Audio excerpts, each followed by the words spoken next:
Andoni oantxe hasi da mugikorrekin, eta ja 12 urtekin bazeukan mugikorra, urreneko DBH-en hasi zanean, oain bigarren DBH-en dago, eta alperrik da bea izatea. Ezei sartu komunea mugikorrakin, gero ni sartu eta 3 ordu pasatzea baldin baitut Instagramen, ez? Edo jantzazue hau, ni beste zerbait jaten nahi nahi zenean, edo ez dakit, erosketak iteakoan ere, ez dakit, erosketa kontzientiak, edo zauzko merkatura jun eta bertako nekazareien produktuak eroste baldin baitut, edo eroskira baldin manua, Zelanda berriko kibilak erostea, edo Ekuadortik ekarritako langostino egoziak, hain ez mezuak transmititzen, ez? Berria jasotzen dugu, larumat eta igande, Mantangorri hor dago, euskeraz botatzen dituzten pelikulak ikustea jutegea, euskarazko antzerkila, gauetan ipuinak eta oporrak, Xuberoako oltzarte zubilan, ez? Ez euskera bakarrik iritu zait, Euskal Herria bea ere gure mapetan diluituta dagola zeharo, ez? Eta nik garbi daukat, ezagutzen ez deun herri bat, ez gala inoiz maitatzea iritsiko. Eta gaur egun oso erraz bidaiatzen dugu munduko ez dakize bazterretara, jakara ere bai, eta atarratze daukagu hor, jakaren hile ezaugarri beretsuekin, gure herria da, gure hizkuntza berian mintzo dira batzuk, oso gutxian, Xuberoan egoera zaila da, euskararena, baina, desde luego, handan euskaldun bakoitza, besarkatzeko mogukoa da, egoera zailago horren aurrean, eusten diote, ez? Arnaz horri, gogo horri, eta gu haiekin eotia, eta haiekin afaltzia, eta haiekin nolabait ere sentimentu hori, talde hori, komunitate izaera hori eustia, utze zaite, ezinbesteko ez. Horrek, ziurtatuko du nire semeak kasu honetan euskaldun izatia etorkizunean, ez dakit, baina hori da apustua ez, ereduarena eta ispiluarena. Alde horretatik, diagnosi bat egin nahiko nuke zoriontzeko danok, eta eskerrek asko emateko honea etorri izaten guztioi. Iruditzen kriston lan egiten nahi gehala eta egiten nahi zatela, ez? Horretxun gaur, arratzaldeko 6etan antolatuan hitzaldi batea, epelde zeine gauz, esateik, ez da izenburu zea bat ere, baina etorri izatenak holaxe egea, ez? Iñaki Jurrebasok egin duen azkeneko tesian irudi batekin laburbildu zendula esan dezakegu dana, ez? Euskarari esatezio bai, horra iritsi nahi dugu, baina ez da horra iristia baizik eta horra goazen enean eskailera mekanikoak atzera garamatza, ez? Orduan, alegin, haundiago egin behar da, aurrera pausuak emateko. Ezke nahiko lan daukagu eusten ere. Eta erokeri bat, mirari bat, zoragarri erutu zait, guain arte lortu deuna. Uste hori baloratzetik hasi behar deula, ez? Eta elkar zoriontzetik, uste zoriondu ere gutxiten deula elkar, ez? Eta, desde logo, diagnosi honetan, garapenak edo progresoak, aurrera bideak, deitzen zaion honek, aurrera bideak beharko lukenak, guretzako atzera bide ere gertatzen nahi zaizkigunak, garbi dago, kontzientzia linguistikoa diluitzen nahi zaigula, ez da la lehentasun, gaur egun. Eta onaino ekarri gaituzten politikek ez gaituztela, onaino ekarri gaituzten dinamikek, onaino ekarri gaituzten lan egiteko moduek ez gaituztela eramango harago. Ja, proban jarri genitun gauza asko, hezkuntza esaterako, baina honek eman zitunak, ze badakigu beste 20 urtetan gauza berdin egiten jarraitze baldin badugu, emaitzak ez diala askozaz ere diferenteagoak izango. Orduan, edo aldatzen dugu gauza, aldatzen dugu espiritua edo aldatzen dugu zea, edo emaitza berdintxoak izango ditugu ez. Ze aurrera bide honek, batez ere 3 faktoretan, ere ustez, talen haitu dira, kafe tertuleian izketan ez, bada digitalitatearena, aurrikusi etzan faktore bat, baina oso kontra etorri zaiguna, YouTubeen, Instagramen, beti izango gea, beti gaude kondenatut eguneko 0,000 txiki bat izatea, beste hizkuntzen produzioaren aldean, horrek ez du esan nahi behar ez deguni, baina hori oso kontra etorri zaigun zerbait da, migrazioarena da bestia, eta gizartearen likidotzearena ere bai. Gizartea likidotzea, gizartearen aldakortasunak, toda hostia bizikea, ideologiak eta ere zeituan sortzen dira, konpromisoak oso likidoak dira, oso soilak dira, itzengo gero igual pixkat aurrerago ez. Horra, ni proposatzera natorrena da, geanak gehala, gaudenak gaudela, ez gaitezen egon banatuta, elkartuta baizik, hizkuntza erronka bat proposatzea herri mailan, herri erronka bat, ez? Uste ambiziotsua dela, baina dutze zait, ikastetxe bakoitzak bere hizkuntza proiektuak eta eduki beharrean, euskara elkarteak bere eduki beharrean, hori herri mailara eramate baldin badego, askozaz ere indar eta gogo gehiagorekin ingenezakela lan, ez? Eskolarengan jarri dira indar eta esperantza handiak azkeneko urteetan, baina garbi dago, eskolak ezin dula bea bakarrik euskararekin. Baina ezin duen bezala eskidetzarekin, ezin duen bezala ikasleak ikuspegi kritikoa sortzearekin edo feminismoarekin sentsibilizatuak. Gaur egun eskolaritan eskatzen zaio, euskararena ere bai, ezin du. Baina ezin duen bezala udalak beak bakarrik, ezin duen bezala euskara elkarte bate bakarrik, ezin du alderdi politiko bate bakarrik. Hau ez du salbatzaile batek, elkarlana beharrezkoa da ez.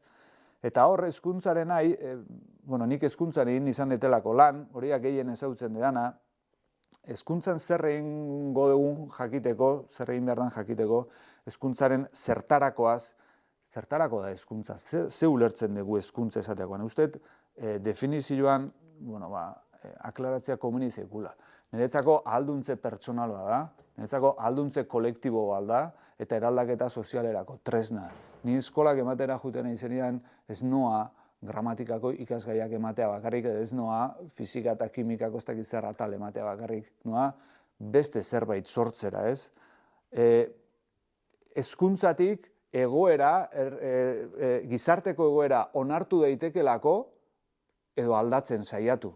Nik uste gure erronketako dela aldatzia, ez? Konforme ez gauden gauza horrean nahi, nolabait ere buelte ematen saiatzea, ez? Baina hori nola, eskolari bakarrik ardura eman da, niretzako hezkuntza komunitatea ahaldundu behar da, hezkuntza komunitate bat sortu, ez? Guraso bezala inplikatu ikastetxeko dinamiketan, eta hezkuntza hobetzea ardura soziala hala, danona ikastetxeko bakoitzaren mugak gaindituz. Eta horre ere ispilu lana ere bai, ni alperrik sartuko naiz eskolara, gelara, esatera,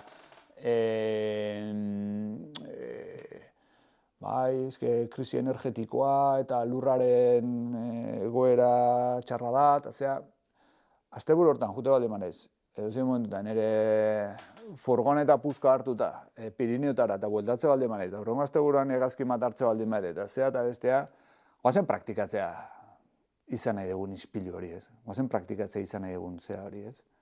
Uste dut hor, gero akaso igual hobeto ulertuko da, baina ni alperri gaituko nahi bestela nire ikasle edo kalean, ez? Nik eskolan esan dezaket gauza bat, baina gero komunikazio bortitza landu behar da, erakutsi dinamikak eta bar, baina ikasle hori kanporatera eta kanpoan dagoen okinak edo euskotreneko langileak bere prepotentzia guztia askatze baldin badu hor, listo, ua ere ezitzen nahi da. Ezitzailea ez da irakaslea bakarrik denogea ezitzaileak. Usted begira landu behar deula, arreta krisi latza bizi dugu hemen, gero eta gizarte scrollerragua da, ez? Dana dijoa azkar, dana da arreta berean atze dut, orduan nun zentratuko gea, zertan zentratuko gea, usted hezkuntzatik, baina herrigintzatik ere begira lantzea komeni zaigula, pentsamentu kritikotik ere bai, ze informazioa besteik ez daukagu, baina informazio horretan zer da benetan guri interesatzeiguna, eta gero eta, ostras, arriskutsuagoa da, hemen luze jo genezake, ez luze jo nahi hontaz, baina bilaketak Googleek ematen dizkigu, eta Bingek ematen dizkigu, eta adimen artifizial, zein dia Google, zein dia Bing, zein da horren atzetik da ona, ez? Enpresak dira horren atzetik daudena, gaurkoan guk nola soilduko dugu, zer da informazioa benetan beharrezkoa dena, zein da ez dena? Eta bestea plazeretik, ez? Gauza plazeretik, egoera izan daiteke kritikoa, kaotiko ere bai, baina plazeretik aldatu beharko genituzkela gauzak iruditzen zait, eta plazerra nun topatzen dugu? Topatzen dugu gauza artistiko da normalean, kantatzen nahi ganean, dantzan nahi ganean, gure gorputzak askatzen ditugunean, tripaz gora gaudenean, Eta hori falta da eskolan ere, ez? Uste, hezkuntza pedagogia sexualagoa edo sensualagoa, esango nuke, ez sexualagoa, ezik eta sensualagoa. Politagoa, gertukoagoa, behaien gustuetatik abiatuta, ze nik esan dezaket, guazen euskal kultura kontsumitza ze beharrezkoa da, eta hau da egoera, eta edo esan dezaket gauza beha, kantu baten bitartez. Gure hizkuntza ez dago hila, euskaldunak bagara 750.000, horietatik gehienak euskaraz postilaik kontsumitzen ez dutenak, orain argi dakigu zenbatek euskaraz kontsumitzen du 4 euskaldunetatik batek. Non ezkutatzen dira 500.000 euskaldun, benga armairutik atera ditzagun, ezagutu arren euskaltel eta euskalokela, baldakigu euskal kultura existitzen dela, eta ez naiz nazkatuko esateaz. Kulturaz mintzatzean enaizari pintxopoteaz, baina hause da daukaguna, ez badugu egiten egin dezakeguna, eta gauza bat daukat esan beharra, euskara sortzen den guztia ez da kaka zarra, zatoz eta esaidazu behingoz. Zein liburu irakurri duzu euskaraz azkenekoz, espanabil gaizki, segurazki, igual izango da makilak iski, ezagutzen ditugu euskaltel, euskalmet eta euskalokela, baina baldakigu euskal kultura existitzen dela, eta ez naiz nazkatuko esateaz. Kulturaz mintzatzean enaizari pintxopoteaz, nahi baduzu zerbeza batekin irakurtzeko plana, hartu Fermin Etxegoienen autokarabana, bihurtu nahi baduzu literatura egia, hartu Miren Agurmea beren kristalezko begia, baztertu dudak, baztertu mugak, lehen esaldia irakurtzetik aldatzen dira ohiturak, eta jainkoarren entzun euskarazko musika arren, Pascal Irigoyen ezpada txuma murugarren. Gure musika zabaltzeko derrigorrean, instalatu badok app-a mugikorrean. Zagutzen ditugu euskaltel eta euskalokela, baina baldakigu euskal kultura existitzen dela, eta ez naiz nazkatuko esateaz. Kulturaz mintzatzean enaizari pintxopoteaz. Non ezkutatzen dira 500.000 euskaldun, benga armairutik atera ditzagun. Nik irudimena ere gehituko nioke hezkuntzarako, baina herrigintzarako ere bai, kontakizun bat behar degulako, ez? Kontakizun likido edo gizarte likido honetan, ez? Lehen sindikatu batera afiliatze zana hiltzen zanean, Elizatik aterata eta lurperatu baino lehen, bere ikurrin eta sindikatuko bandera eta guzti lurperatuko zuten hor, ikusi Mendizalea kantatzen euskalo, zer? Gaur egun bat afiliatzen da sindikatu batera, haserretu bat aurren urtean beste batea, eta amazkatzen ez zer jakinai, edo bai, eta 3. batera, ez? Osea, konpromiso politikoak esan dezagun, edo sozialak askotan mugikorrean instalatzen ditugun app-en iraupen bea eukitze dute, ez? Instalatu eta desinstalatze ditugu, ez? Orduan, kontakizun likido hontan, uste, testuinguru hontan, euskarak eta euskal hiztunok behar dugula amets dimentsio bat transmititu, gero eta zantzu apokaliptikoagoak hartzen ari dan gizarte honen aurrean, ez? Krisi energetikoa eta tejoka, lurra kolapsatua, gizarte justuago baten aldarria egin daiteke, edo egin beharko genuke nire ustetan, eta hizkuntzan oinarrituta, ez? Ze hizkuntza ere bada lurraren aldeko burruka bat, berdintasunaren aldeko burruka bat, hizkuntzaren aldeko burruka ni behintzat ulertzen dut. Burruka horiedanak, lan horiedanak, nolabait ere bateratzen ditun banderara, ez? Berdintasun mezua transmititzeko, mundu eta herri hobe baten ametsa transmititzeko, ez? Kontakizun horrek izan behar du herri mailakoa, horregatik, lehen esan dena, herri erronka bat, hizkuntzak lotuko duena hizkuntza proiektu bat, apustu bat, norabide bat, ilusio bat, mezu bat, gogo bat, herri amets bat, poz bat, transmititu beharko genukela, zertarako, pixkat ontaran etorren, ez, euskarazko hiri hezitzaile bat sortzeko, ez. Elkarrekin erantzun genitzaken galderak asko dira, euskarazko hiri hezitzaile hori proposatzerakoan, ez eskolati bakarri baizik eta herri mailatik, ez?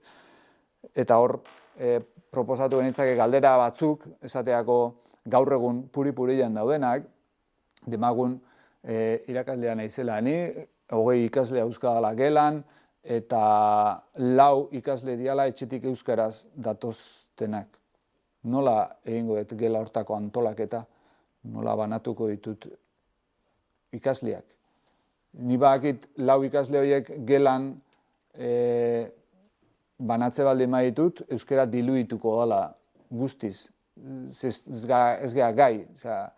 10 pertsonean eta 8 euskaldun eta 2 erdaldun egon da eusten arazoak izate ditugu, 24ko proportzioan, zesanik ez. Baina, 4 euskaldun horiek, etxetik euskaraz datozen 4 horiek, jarriko baldin baditu talde berian, bestela 0% izango litzateken erabileraen tokian, 25% izango nukela. Ze lehentasun jartzen ditugu eskoletan ere. 60 ikasle baldin bauzkat eta 20 baldin badia euskaraz datozenak, 20 horiek zehingo ditut. 3 geletan banatuko ditut, elkarrekin jarriko ditut. Zer da lehen etzi nahi deuna? Zer da nun jarri nahi deu lehentasuna? Aparte, daon, guztia, publikoa, ikastolak, zen egiten dio horredanak mesede, zertan irabazten dugu hor. Danu haukagu eusteko arazo franko, eta hor elkar euskarazko irizitzaile baten plantamentutik elkarrekin egin beharrean, irutzeit indarrak alperrik gaztatzen ari gala. Eta gero, herri mailako erantzun bezala, eskola bakoitzaren hizkuntza beharrak baino, herriaren hizkuntza beharrak zeintzu diren jakin beharko genuk, ez? Egin genezake harrera protokolo bat iritsi berri dienekin, dagoeneko sortuta dauden foro eta taldeak elkar ezagutu, elkarrekintzaren inguruko formazioa, baina ez nintzake asko luzatuko, agente bihurtu behar ditu gaur eta gazteak ustet hori bai badala garrantzitsua. Gu beti gaztientzako gauzak eta prestatzen ibili beharrean, zer da sortu nahi zutena, zer da proposatu nahi zutena, nun zaudete, zuek nola zaudete hor, eta agente bihurtu, ez, eman hitza, ez. Hizkuntzak, herrian euskara erabiltzeko guneak eta uneak propio sortzea, elkarrekin egitea, olentzeruak, hilen gauak, inauteriak, eta esan beharko da, bertso eskola batek ere asko eman dezakela, esan beharko da, ez, ingeles akademien aurrean, eskotan gertatzalako, zuiztek gertatzen zuen, baina Zarautzen bentzak gertatzea, ez antzu ez da batean gizton jende pila ikustezula, ez ostras, ez gertatzea hemen, eta kontratzen zen, bai, karo, ingeles akademia bada hor, orduan. Baina, txiki-txikitatik ingelesa erakusten, baina gure hizkuntzari eusteko gabezia euskagunean, nun kokatzea hori, ez? Eta nik uste ingelesarenarekin ere obsesionatu ez ote gauden, ez? Irudipena hori. Eta aldiz, bertso eskolak edo hizkuntzarekin lanketarekin zerikusi izan dezaketen lekuak utzik. Eta ni bertso eskolan ibili nintzen.